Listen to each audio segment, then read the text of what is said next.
Bienvenidos a un nuevo video de electrónica.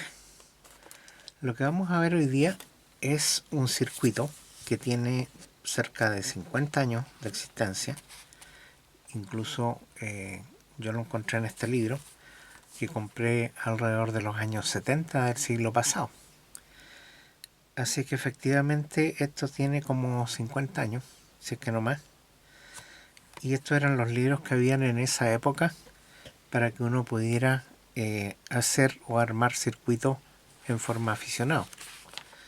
Bueno, por lo general estos libros estaban más orientados a los tubos, y en ese tiempo recién estaban empezando a usarse los transistores como algo novedoso. Y aquí justamente hay un circuito que es relativamente sencillo, que le llaman el multimaster, donde hacían un circuito con un multivibrador que aquí le llamaban de estado sólido. Estado sólido le llamaban a los transistores, que actuaba, según lo que dice aquí, como un probador de propósitos múltiples. Bueno, la idea era, aquí dice el multimaster genera un tono de 1000 Hz, 1 kilociclo. En ese tiempo todavía estaban hablando de kilociclos y estaban recién pasando a la denominación de Hertz en honor al físico alemán. Bueno, dice, y como está dotado de sonidos armónicos, puede ser usado como un localizador de problemas de circuitos de audiofrecuencia, frecuencia intermedia y radiofrecuencia, en forma muy semejante como lo hace un generador de señales convencional de los que se usan en los talleres de servicio. Sin embargo, pesa solamente unas cuantas onzas y no necesita una fuente exterior de energía. También puede ser usado como un oscilador para practicar mensajes de clave Morse, que en ese tiempo era bastante común que la gente, sobre todo los radioaficionados, usaran el sistema de clave Morse para hacer transmisiones con sus equipos de radioaficionados. Dice, y para comprobar la continuidad de componentes y circuitos. Su bajo costo y el corto tiempo que requiere de construcción, más o menos 1 hora, dice, son posibles para que todo lo que usted necesita hacer es conectar unas pocas piezas fácilmente obtenibles a un módulo o circuito premontado. La corriente necesaria es solamente de 2 miliamperios de una fuente de energía de 9 voltios, lo cual hace que el multimaster sea tan portátil como un pequeño radiotransistor. ¿Cómo trabaja? El módulo premontado consiste en un multivibrador que opera libremente, como se muestra dentro de la línea de puntos sobre el diagrama esquemático. Cuando se cierra S1, la energía es aplicada al multivibrador desde B1, la batería, y los transistores Q1 y Q2 actúan alternativamente emitiendo una señal simétrica de onda cuadrada. La constante de tiempo es de C1R4 y C2R2, así como el voltaje de la batería aplicado, que determinan la frecuencia, vamos a ver aquí, de operación, y la señal a través de R3 es acoplado al clavijero. A ver, aquí vamos a correr esto para que se vea en cámara. El clavijero J2 a través de C3. Bueno, si nosotros hacemos un acercamiento, voy a ver si puedo hacer aquí un acercamiento del circuito. Aquí lo vamos a ver mejor. Vemos que hay dos transistores. En este caso están mostrando un par de transistores de tipo PNP, que hace 50 años atrás eran los más comunes, eran de germanio.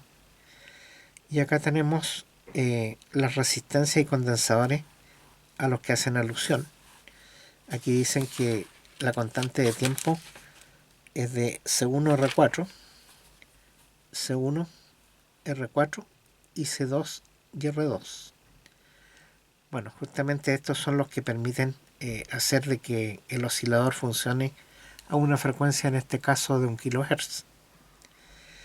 Ahora tenemos que decir de que 1 kHz es un pitido audible, de manera de que está dentro del rango de audio de lo que el oído humano puede percibir.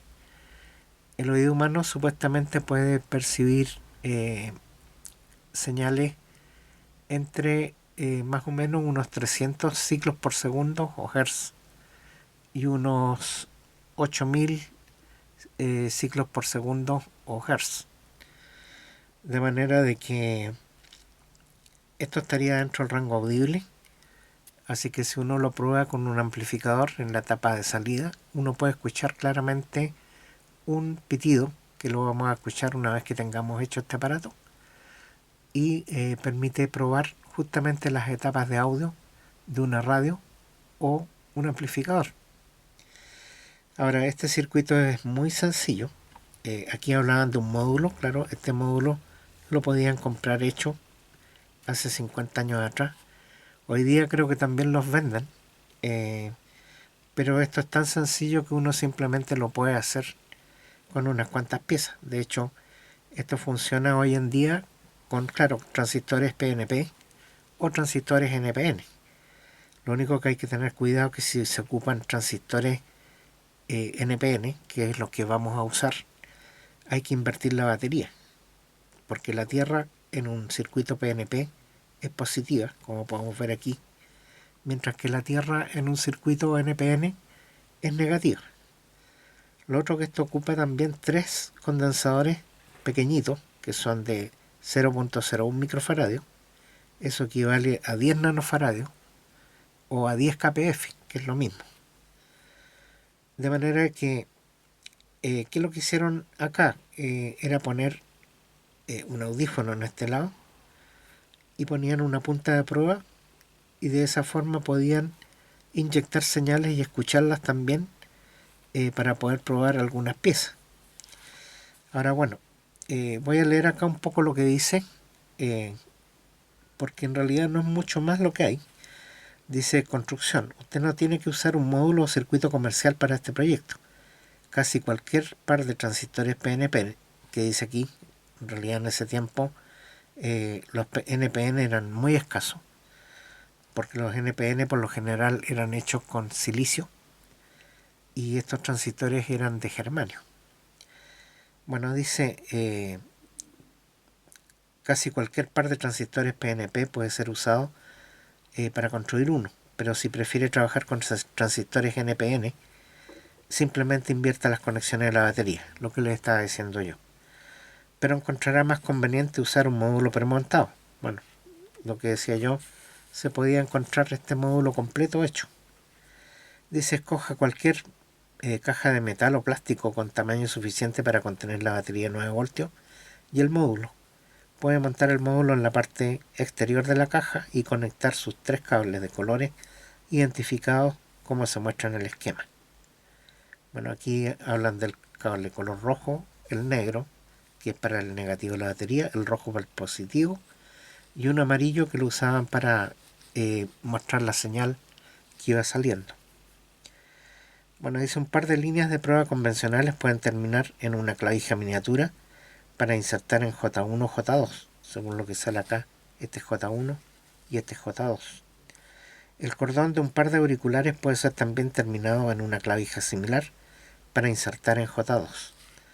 Al poner aquí un audífono, en teoría tendré que escuchar el zumbido del generador de señales. Después dice: operación. Para usar el multimaster como un inyector de señales, conéctelo e inserte las líneas de prueba en J2. Ahí están las líneas de prueba. En los puntos de comprobación sobre el equipo cuyo funcionamiento quiere comprobar, y escuche.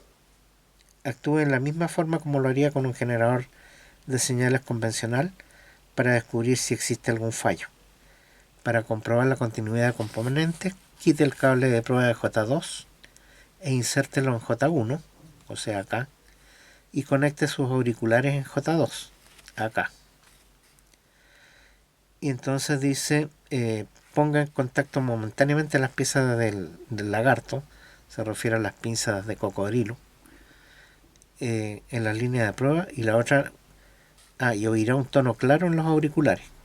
Separe las pinzas del lagarto y conéctelas a través de un circuito o componente que está comprobando. Si existe continuidad, oirá el tono. Si hay una resistencia, se producirá un cambio en el tono, el cual será más alto mientras mayor sea la resistencia. Las resistencias de hasta 10.000 ohmios pueden ser comprobadas por continuidad de esta manera. Los capacitores o condensadores pueden ser examinados de esta misma forma, pero se necesita un poco de experiencia para diferenciar las condiciones normales y anormales.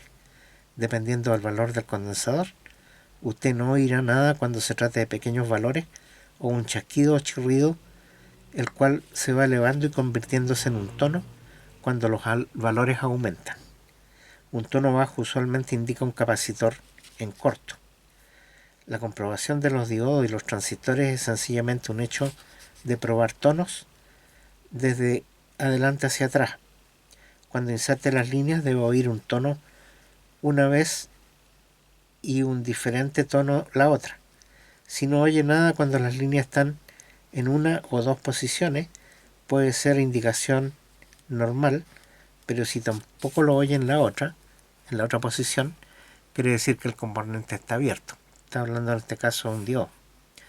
Después dice, para usar el multimaster como un oscilador para práctica de transmisión, en clave conecte la llave del telégrafo al cable de prueba y conecte este a J1. O sea, lo que están diciendo que para usarlo como un oscilador de código de práctica de código Morse, hay que conectar esto, este S1, y después enchufar acá el terminal de los contactos, que en el fondo haría de interruptor, de manera que cada vez que uno golpeara sobre el interruptor del Morse, haría que esto empiece a funcionar y genere un tono audible en la salida. J2. Si prefiere que se oiga su práctica sin auriculares, conecte una antena loopstick en J2. Loopstick significa de esas antenas telescópicas, y sintonice un radio de amplitud modulada a un punto libre de la banda y ajuste el volumen. Bueno, se supone que esto, como es un multivibrador, va a generar señales de radiofrecuencia también, de manera que por eso dicen que si uno pone acá una antena, podría escuchar ese pitido en una radio sin hacer una conexión por cable. Bueno, entonces vamos a ver qué fue lo que hice yo y vamos a ver cómo se puede hacer esto en una forma sencilla con componentes más modernos y por supuesto 50 años después de que sale esta publicación. Ahí está el diagrama. Prácticamente lo que vimos recién es lo que está ahí.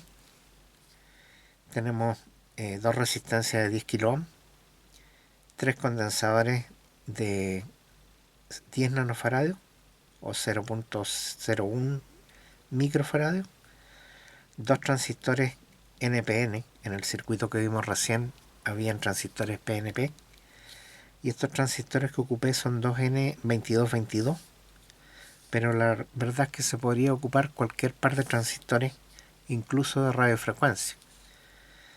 Y finalmente estas dos resistencias que son de 10 kilos. Por lo tanto se necesitan 4 resistencias de 10 kilos, 2 transistores. Si son NPN, bueno, tienen que ser los dos iguales. Y después 3 condensadores que son de 10 nanofaradios, o 10 kPf, que es lo mismo, o 0.01 microfaradio, que también es lo mismo. Esto estaría generando en esta configuración y con estos resistencia y condensador una señal de 1 kHz. Bueno, ¿qué se le agregó acá? Lo que le agregué acá fue un LED conectado con una resistencia de 680 ohmios, un condensador electrolítico de 47 microfaradios por 25 voltios y un puente rectificador. Ahora, ¿por qué le agregué un puente rectificador? Este circuito funciona con corriente continua, pero si nosotros pusiéramos corriente alterna acá, una corriente alterna de 6 a 9 voltios, estaría saliendo acá alrededor de 9 y 12 voltios en corriente continua. Y lo otro es que si nosotros lo alimentamos con corriente continua, por ejemplo una batería de 9 voltios o de 12 voltios, este aparato lo que haría sería permitir de que uno alimentara con la batería puesta en un sentido o invertida, porque si nosotros invertimos la batería con este puente rectificador, igual se va a canalizar el positivo por este lado y el negativo por este otro lado. Ahora, ¿cómo podemos ver eso? Supongamos que tenemos en este momento conectado el positivo acá y el negativo de la batería de este lado. Si está el positivo, va a entrar en conducción este diodo y va a hacer de que salga el positivo por ahí. Por acá no va a poder circular porque el diodo se encuentra en contraposición. Por lo tanto, no va a dejar pasar la corriente para este lado. Pero estando el negativo acá, aquí va a permitir que pase la corriente por este lado y por este lado va a salir el negativo. De manera de que si está el positivo conectado aquí y el negativo acá, va a salir bien. Ahora, si invertimos esto y ponemos el negativo arriba, el negativo va a irse por este diodo, va a dejar pasar y se va a ir hacia el negativo de acá. Por aquí no va a poder pasar porque el diodo está en contraposición. Por lo tanto, no va a dejar que se vaya el negativo por este lado. Y si nosotros ponemos el positivo a este lado, va a entrar a conducir este diodo haciendo que salga el positivo por aquí. Por este lado no va a poder circular porque está en contraposición. De manera que esto es también un seguro en el sentido de que permite que aunque uno conecte la batería al revés, siempre salga el positivo por este lado y siempre salga el negativo por este otro. Si nosotros tuviéramos el circuito sin esto y pusiéramos la batería al revés, estos transistores se queman en menos de 30 segundos. Primero porque no tienen resistencia que permita limitar la corriente por el emisor, y esto entraría en lo que se llama una corrida térmica, terminando por fundir los transistores. De manera que solo agregarle el puente rectificador permite dos cosas. Una, evitar de que uno pueda poner la batería al revés, protegiendo el circuito. Y dos, que uno podría hacerlo funcionar con corriente alterna y, por ejemplo, de la fuente donde uno está midiendo, hay que pensar sí que esto está pensado con una corriente alterna de 6 a 9 voltios, no más. O sea, no estén pensando que esto lo van a poder conectar a los 220 voltios. Estos son voltajes bajos, es 9 a 12 voltios de corriente continua o 6 a 9 voltios de corriente alterna. ¿Por qué es menor la corriente alterna que la continua? Porque cuando uno rectifica y lo pasa por un condensador, el voltaje de entrada en corriente alterna sube en raíz de 2. De manera que 6 por raíz de 2 llega a 9 voltios y 9 por raíz de 2 llega a 12 voltios, que es lo mismo que tenemos acá en corriente continua. Por eso estos rangos son de 9 a 12 voltios en corriente continua y de 6 a 9 voltios en corriente alterna. Pero esto que quede muy claro que por ningún motivo se puede conectar a los 220 voltios o a los 110 voltios. Eso no está permitido porque eso genera voltaje. Con 220 generaría un voltaje 310 voltios aquí a la salida y con 110 voltios generaría como 170 voltios a la salida. Por lo tanto, que quede muy claro que esto es para utilizarlo con bajo voltaje y no voltajes altos. Bueno, esto sería entonces el circuito que vamos a hacer. Ahora yo hice unos circuitos impresos. Si vemos acá, los circuitos son 3 y lo único que cambian es en esta parte donde yo puse un puente rectificador de esos que vienen encapsulados en un circuito integrado de tipo circular que trae 4 patitas y que son más o menos como del tamaño de un transistor de mediana potencia, que es como esto. Y entonces aquí se podría poner uno de esos rectificadores que son de onda completa. La otra opción sería usar diodos de silicio 1N4007 y poner 4 con el cátodo hacia la derecha aquí, 2 con el cátodo hacia la izquierda y el último con el cátodo hacia la derecha. De manera de que aquí formamos también un puente rectificador. Y el último caso, que es el que yo voy a hacer, es que voy a utilizar un módulo que es de circuito integrado, de un puente rectificador que viene hecho y que es más o menos del tamaño de un circuito integrado de 8 patas normales de tipo DIL. Bueno, ese circuito, que es pequeñito, aquí lo tengo, es ese. Como pueden ver es minúsculo. Bueno, la idea es ponerlo acá.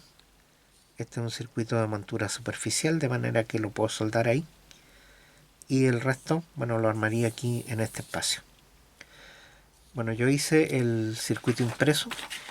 El circuito impreso lo tengo hecho en una placa de una faz.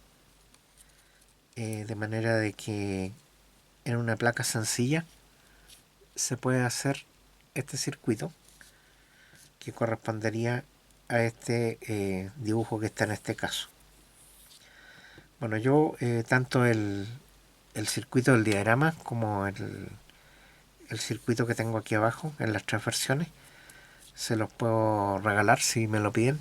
Es cosa que pongan la solicitud y su correo, es lo más importante, en los comentarios, y yo se los puedo hacer llegar. Bueno, en este momento yo tengo acá el circuito dibujado. Es prácticamente lo mismo que está acá, nada más que yo lo hice a mano alzada.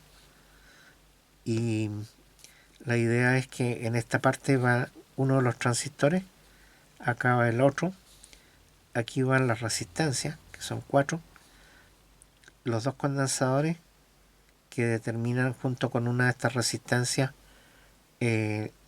la frecuencia de la señal, y el último condensador que va a ir aquí conectado a esta lámina, que va a ir conectado a un terminal de punta para poder hacer una especie de sonda.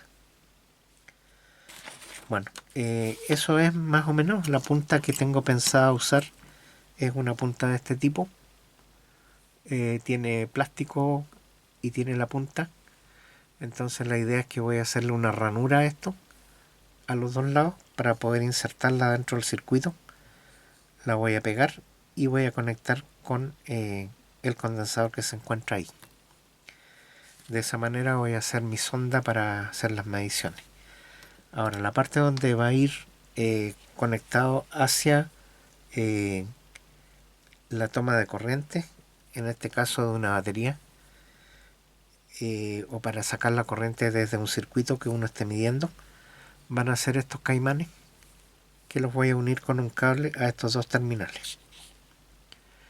Entonces, bueno, eso es lo que voy a hacer. Voy a hacer el circuito porque en este momento está recién dibujado, no está atacado.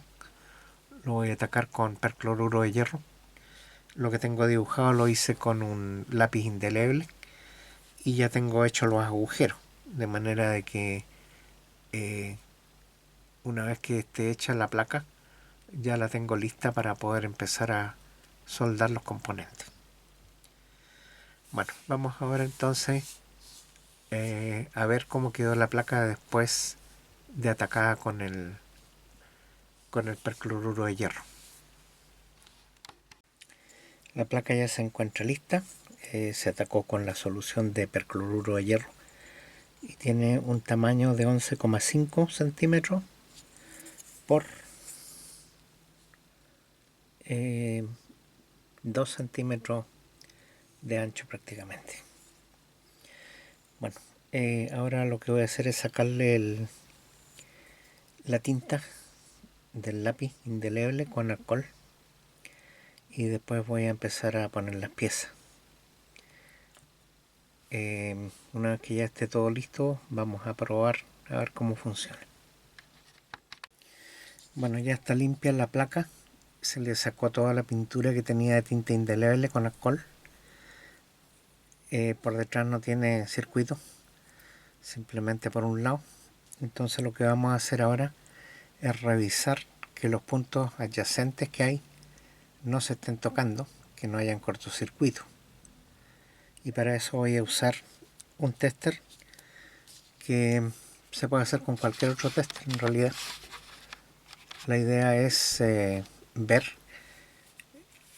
que no haya continuidad, o sea, si yo toco dos puntas no debiera marcar. Ahí está marcando 0, sería en el caso de que hubiera un cortocircuito. Entonces lo que vamos a hacer es, vamos a ver aquí y vamos a tocar todas las partes donde pudiera haber un corto. Ahí no hay corto, ahí tampoco, ahí tampoco,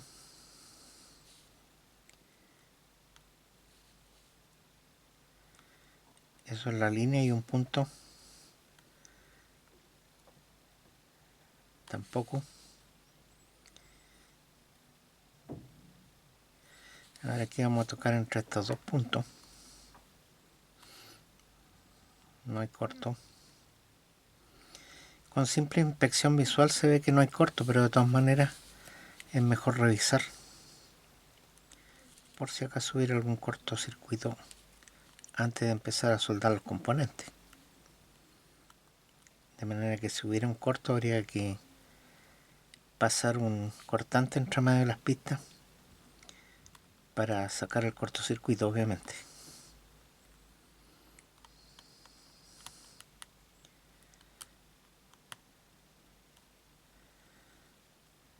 Bueno, ya revisé todas las pistas, en ninguna de las pistas hay un cortocircuito, así que vamos a guardar el tester. Esto es de autoapagado, así que hay que esperar que se apague solamente y vamos a empezar a soldar. Lo primero que vamos a soldar va a ser esta pieza de montura superficial, que hay que tener cuidado que esto tiene un signo más y hay que ver el signo más para qué lado está, porque de esa forma hay que soldarlo. Entonces vamos a usar la soldadora ahora, vamos a calentarla y vamos a empezar a soldar las piezas. Bueno, vamos a ponerle soldadura aquí a la pieza.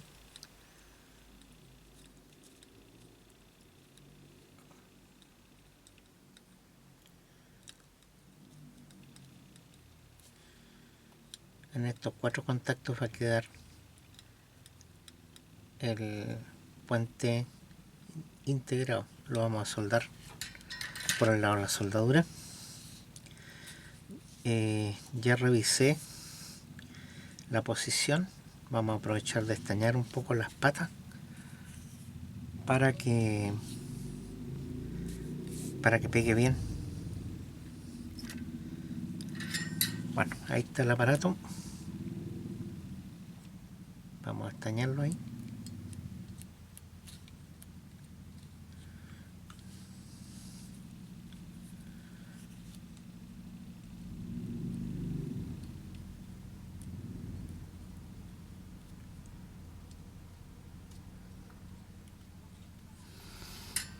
Ya, está estañado. Ahora lo vamos a dar vuelta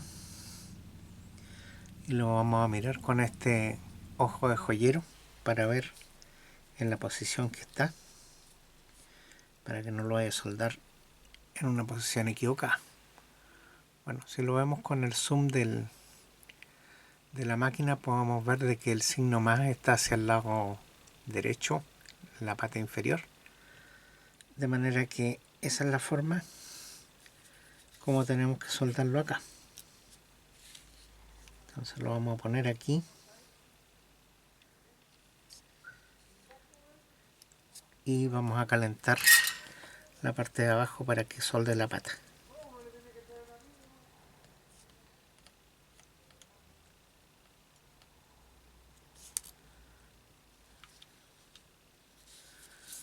Vamos a hacer lo mismo ahora con las otras.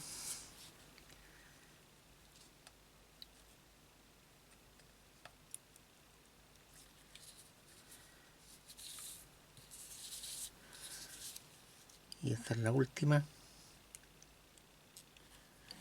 Ahí debiera haber quedado soldado en forma correcta. Ok.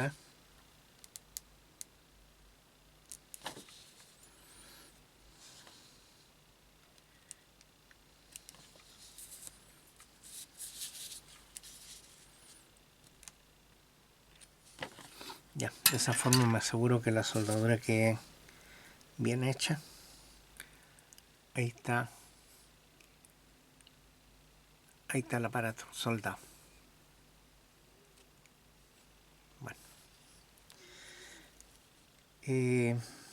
Bueno, voy a buscar los otros componentes. Tengo que sacar la resistencia. Bueno, las resistencias que voy a utilizar son de 10 kilo ohm, de 1/4 de watt y de 1% de precisión. Son de 10 kilos. Así que vamos a usar esto para soldarlas en los lugares que corresponden. Bueno, pensé en soldar las piezas por el lado del impreso, pero claramente es más fácil soldarlas por el lado de los componentes.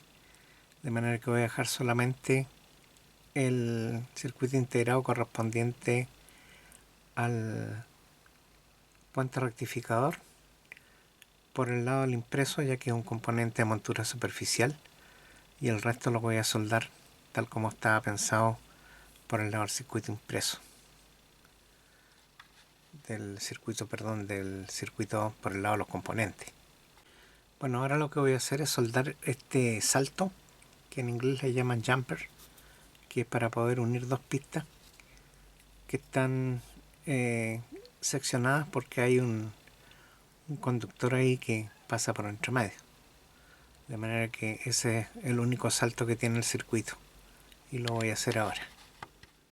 Bueno, ahora lo que voy a hacer es soldar este salto, que en inglés le llaman jumper, que es para poder unir dos pistas que están seccionadas porque hay un conductor ahí que pasa por entre medio. De manera que ese es el único salto que tiene el circuito. Y lo voy a hacer ahora. Bueno, como han podido apreciar, yo he ido montando las piezas de más bajo perfil primero, o sea, las que están a menos altura cuando uno las va poniendo por el circuito. Ahora voy a poner la resistencia de 680 ohmios, que es la que limita el paso de la corriente para el LED. Y eso tiene que ir en estos dos puntos. Ahí es donde las voy a poner ahora.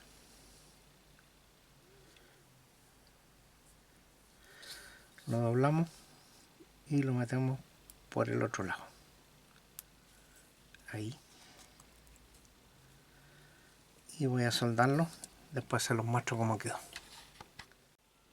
Bueno, ahí ya quedó soldada la resistencia de 680 ohmios para el LED. Así como quedó por detrás. Y ahora voy a buscar los condensadores para soldarlo.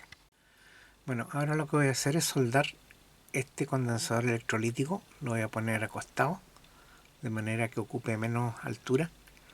Y este condensador es de 100 microfaradios por 25 voltios, me parece. Sí, por 25 voltios. De manera que este lo vamos a poner para que funcione junto con el rectificador. Y acostado ocupa menos espacio, así que así lo vamos a poner. Originalmente en el circuito había un condensador de 47 micros, pero yo dije que en lo posible se pusiera un valor más alto. Bueno, como los valores generalmente aumentan su tamaño dependiendo del voltaje, yo encontré este condensador que es de 100 micros, que por supuesto en esta función es mucho mejor que uno de 47, y lo voy a poner en esa posición. Ya están soldados los condensadores. Aquí hay un condensador de punto 0,1 o de 10 nanofaradios, y acá hay dos más, y ahí están los tres condensadores que se requieren. Nos está faltando poner el LED acá y los dos transistores y estamos listos. Bueno, ahora vamos a sacar dos transistores 2N222 de mi caja de transistores, que están acá en la esquina.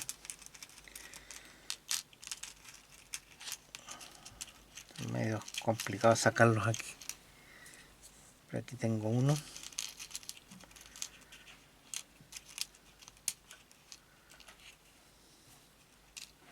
Y aquí tengo el otro. Incluso si los vemos ahí, a ver, voy a tratar de hacer un zoom. Ahí se puede ver que son 2N222. Bueno, ahora lo que me queda ver también es cuál es la distribución de patas. La vamos a ver de inmediato para no equivocarnos. Bueno, lo primero que vamos a hacer es usar el viejo tester digital que tenemos acá. Lo vamos a poner en medición de H sub Fe. Ahí. Y después vamos a insertar el transistor, que sabemos que es NPN, por lo tanto lo vamos a poner acá. Y lo vamos a introducir en cualquier posición. Ahí está marcando 355, que es lo correcto. Eso quiere decir de que lo puse bien de inmediato. Y eso significa que la pata del colector es la pata que está más abajo. Si lo ven ahí, la pata del colector es la que apunta acá, la base es la del centro y el emisor es la otra parte. De manera que si lo miramos así, con la parte plana hacia arriba, lo voy a dibujar acá. Lo voy a dibujar aquí en el papel. Sería algo así.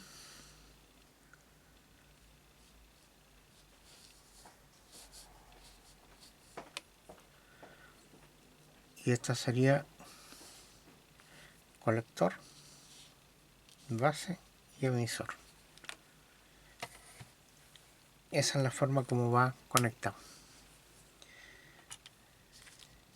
Vamos a medir el segundo, que debería ser esto.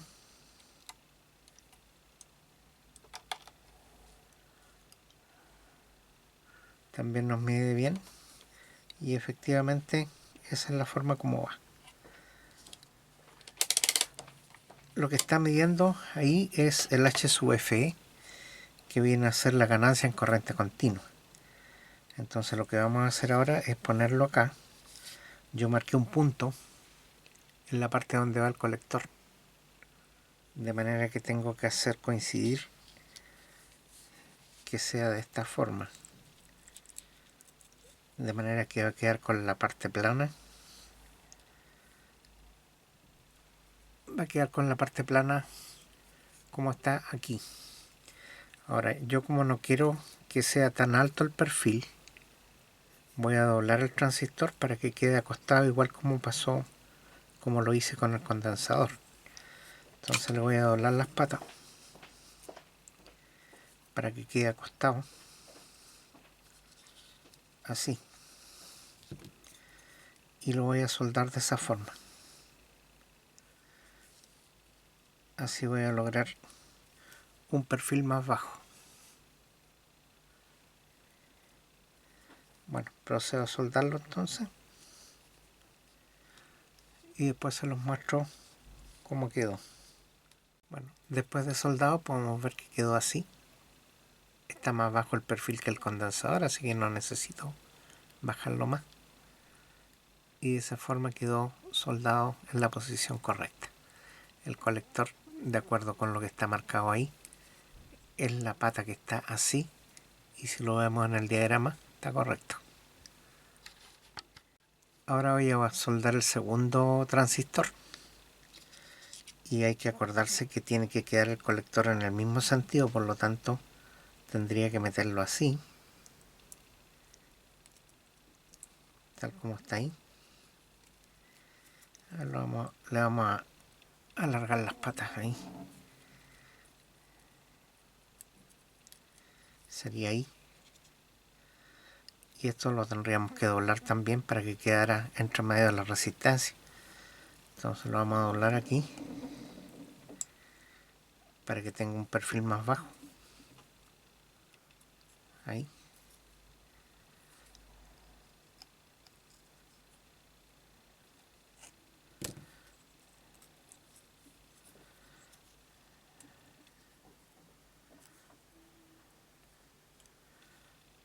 y lo vamos a soldar. Bueno, por esa resistencia corre muy poca corriente, así que no se van a calentar las resistencias. Así que ahora voy a soldarlo y de ahí vemos cómo quedó. Bueno, ya quedaron soldados los transistores. Podemos ver que el perfil es bastante bajo. Es como máximo el perfil que tiene el condensador. La idea, recuerden, que es hacer esto como si fuera una lapicera, de manera que lo importante es que el perfil no sea muy alto. Bueno, ya estarían prácticamente todas las piezas, falta solamente el LED que va aquí. Lo vamos a soldar y vamos a comenzar a hacer las pruebas. Bueno, aquí tengo mi caja de LED de 5 milímetros, tengo de varios colores, tengo blanco, rojo, azul, verde y amarillo, y son todos de alta luminosidad, de manera que lo que voy a hacer es ocupar un LED de color rojo para que no sea tan molesto la luminosidad. El azul es bastante fuerte, de manera que la idea es que no moleste. Entonces voy a ocupar un LED rojo. Ahora el LED rojo lo voy a soldar de momento bastante arriba, más que nada porque voy a utilizar una caja después y quiero pasar el LED a través de la caja, de manera que esto voy a necesitar que quede bastante alto. Como no he hecho la caja todavía, no sé a qué altura voy a tener que soldarlo, así que lo voy a dejar largo. Lo voy a soldar acá y de ahí se los muestro. Bueno, finalmente así quedó. El LED está bastante largo, pero ya están todas soldadas las piezas. Voy a ponerle un par de cables para poder hacer las mediciones con corriente, y vamos a dejar después, bueno, una vez que probemos, vamos a ver cómo hacemos después una caja en una segunda en un segundo video, para poder guardar todo esto en conjunto. Bueno, ya he soldado unos cables acá, que si se fijan no tienen colores estándar, son un café y un morado, un lila. Y acá tengo pinzas con un más y un menos, pero la verdad es que como vamos a usar un circuito integrado rectificador, da lo mismo si conectamos el rojo al positivo y el negro al negativo, porque internamente este circuito va a hacer que el positivo se vaya por esta línea y el negativo por la otra. Así que ya estamos prácticamente listos para probar si este aparato funciona. Vamos a ordenar un poco y vamos a hacer las primeras pruebas. Bueno, lo primero que vamos a comprobar es que si nosotros ponemos una batería y contactamos los bornes en cualquier posición, tendría que prenderse el LED, ya que el LED solamente va a prender en una posición que es la correcta. Si yo contacto acá, vemos que el LED prende. Ahora, si yo giro los cables y contacto de nuevo, vemos que también prende. De manera que lo que dije yo que iba a suceder es que se está canalizando bien el positivo al ocupar este puente rectificador. Bueno, lo que estamos verificando ahora es que el aparato está generando una señal. La onda no es exactamente cuadrada como podemos ver aquí, pero está generando una señal en este momento de 1,62 kHz y de 7,12 voltios peak to peak, de manera que el aparato está oscilando. Ahora la última prueba que nos faltaría hacer sería verificar de que esto produce un sonido audible. Bueno, eso lo vamos a ver justamente poniendo algún dispositivo que nos permita ver que sale una señal audible. Pero de partida ya podemos ver de que está funcionando, que está generando una señal. Y si cortamos la alimentación, vemos que desaparece. Bueno, ahí sí que hay una señal que está generando el aparato. Vamos a probar ahora la señal audible. Bueno, para hacer la prueba de sonido he puesto un audífono, conecté el cable a tierra a la punta del audífono y vamos a tocar la parte donde hay señal acá.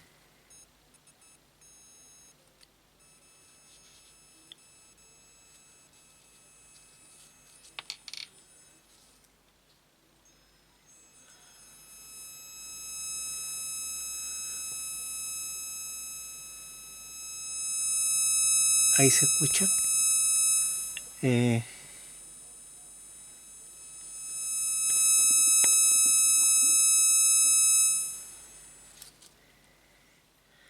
Bueno, vamos a ver si se escucha el sonido en la cámara, porque claro, con el audífono es muy baja la señal, pero debería capturarlo el micrófono de la filmadora.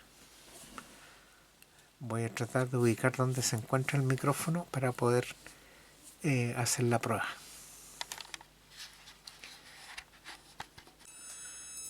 Bueno, ahí se escucha. Yo creo que ahí está escuchándose en el micrófono. Así que ahí se puede ver de que está funcionando. Bueno, entonces dejamos hasta aquí el video. Les recuerdo que tengo una cuenta PayPal donde ustedes pueden hacer contribuciones si lo desean. Las contribuciones son totalmente voluntarias. También tengo una cuenta en Patreon donde ustedes pueden hacer colaboraciones. Y también les voy a mostrar la lista de colaboradores que tengo hasta el momento, tanto en Patreon como en PayPal.